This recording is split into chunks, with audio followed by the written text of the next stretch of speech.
ini kejam, namun lebih kejam kalau kita melihat interaksi pola makan dan dimakan di alam liar. Kadang ada hewan predator yang dengan sadisnya memakan hewan lain. Sahabat, apakah mereka semua itu jahat? Atau memang harus seperti itu? Atau perannya memang demikian? Makin penasaran? Yuk simak video berikut ini.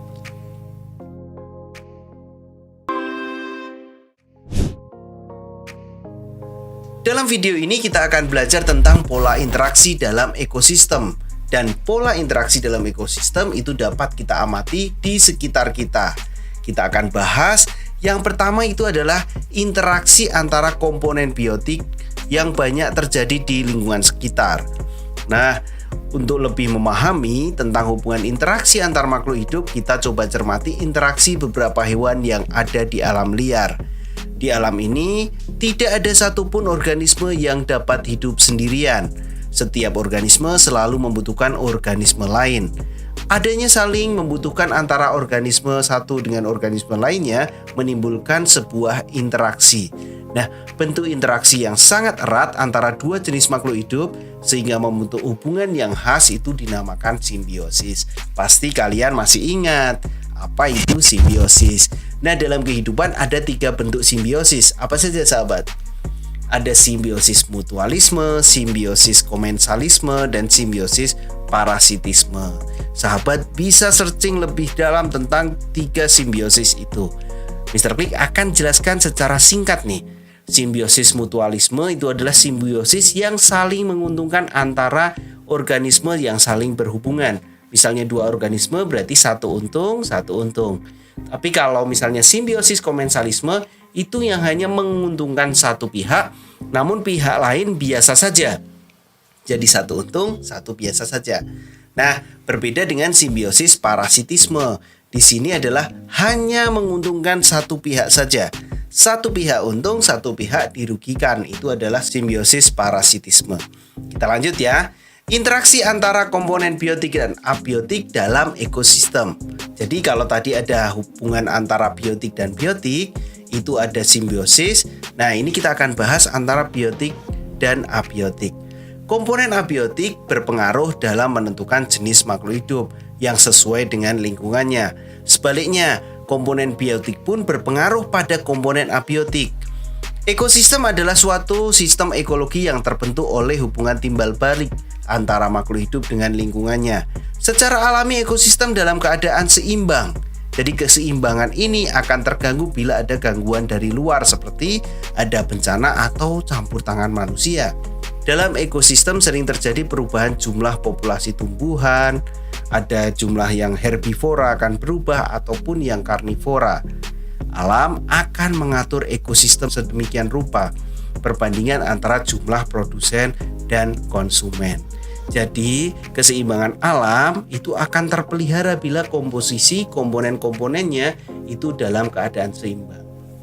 Makanya, selain simbiosis ada juga yang namanya predasi dan kompetisi. Jadi, kalau predasi itu adalah hubungan timbal balik makan dan dimakan. Jadi itu tidak jahat sahabat, tapi memang perannya seperti itu untuk menjaga keseimbangan. Itu adalah predasi. Ada juga kompetisi, yaitu antara dua pemangsa ini saling bersaing untuk mendapatkan makanan. Itu adalah hubungan timbal baliknya. Ada simbiosis, predasi, dan kompetisi. Nah, untuk menjaga keseimbangan pada ekosistem, maka terjadi peristiwa makan dan dimakan. Hal ini bertujuan untuk mengendalikan populasi suatu organisme. Peristiwa makan dan dimakan antara makhluk hidup dalam suatu ekosistem akan membentuk rantai makanan dan jaring-jaring makanan. Kita akan bahas nih, apa itu rantai makanan. Nah, coba perhatikan rantai makanan berikut. Dalam suatu ekosistem terjadi peristiwa makan dan dimakan dalam satu garis lurus yang disebut rantai makanan.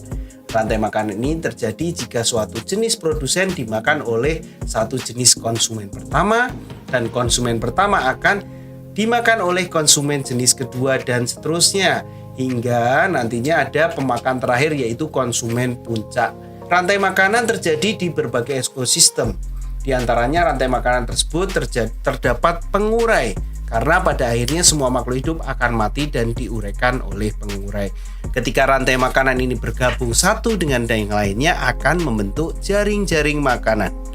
Di alam ini produsen tidak hanya dimakan oleh satu jenis konsumen saja, tapi bisa dimakan oleh lebih dari satu jenis konsumen pertama.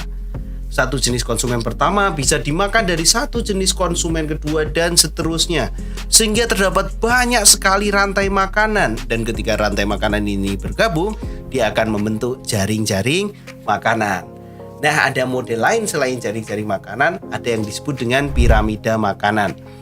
Apakah sahabat dapat memprediksi apakah yang akan terjadi apabila salah satu organisme tidak tersedia di alam?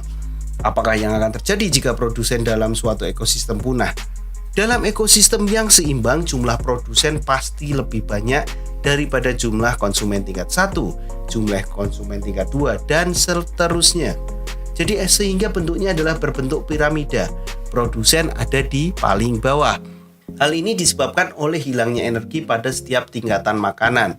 Jika rantai makanan digambarkan dari produsen sampai konsumen tingkat tinggi, maka akan terbentuk suatu piramida makanan. Selanjutnya kita akan membahas macam-macam ekosistem. Tahukah sahabat bahwa ekosistem yang terdapat di dunia ini sangat beragam berdasarkan proses terbentuknya. Ekosistem dibedakan atas dua macam, yaitu ekosistem alami dan ekosistem buatan. Ekosistem alami yaitu ekosistem yang terbentuk secara alami tanpa campur tangan manusia, misalnya laut, hutan, sungai, dan gurun. Berbeda dengan ekosistem buatan, yaitu ekosistem yang sengaja dibuat oleh manusia, misalnya waduk, kolam, dan akuarium. Nah, sebenarnya proses interaksi abiotik dan biotik di dalam ekosistem itu adalah menjaga keseimbangan.